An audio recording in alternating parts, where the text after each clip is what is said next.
Bruce Lee. Well, I've done quite a few videos regarding Bruce Lee, who he can beat and who he can't beat.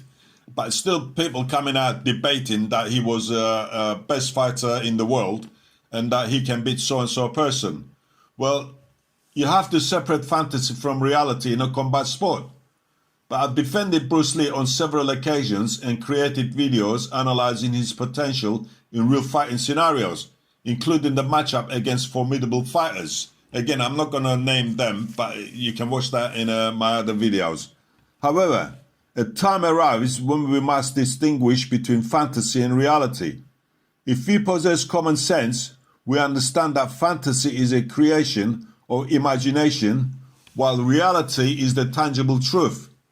Let's delve into this analysis. Many followers still perceive Bruce Lee as a superhuman, particularly against regular individuals.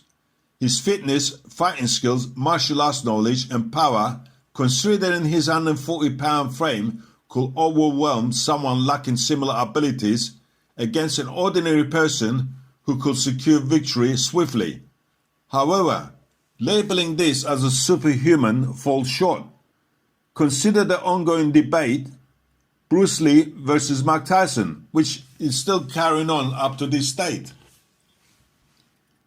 It's implausible, and here's why. Tyson's fist is twice the size of Bruce's.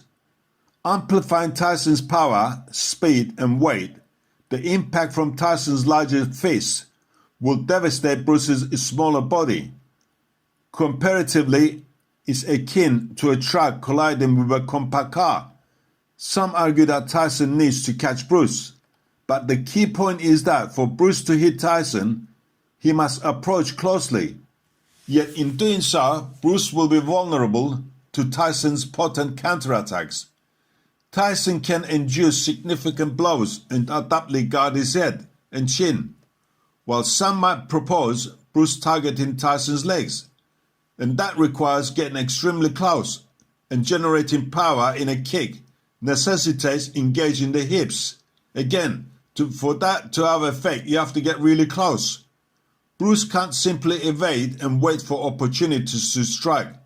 Such an approach wouldn't constitute a fight. It resembles posturing between adversaries, two cockerels eyeballing each other. Therefore, it's inconceivable for Bruce to defeat Tyson, whether in the ring or elsewhere. The sole plausible scenario where Bruce could surpass Tyson is with a weapon. This assessment is grounded on reality, not fantasy. Bruce never demonstrated his prowess against a true professional fighter like the immensely powerful Mike Tyson was in his prime. The distinction between Bruce Lee's cinematic legacy and the harsh realities of facing an elite heavyweight like Tyson is undeniable.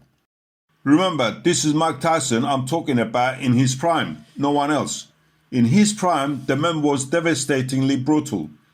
Even now, there is no one in heavyweight or any weight division that comes near to his destructive way of disposing opponents quickly and efficiently.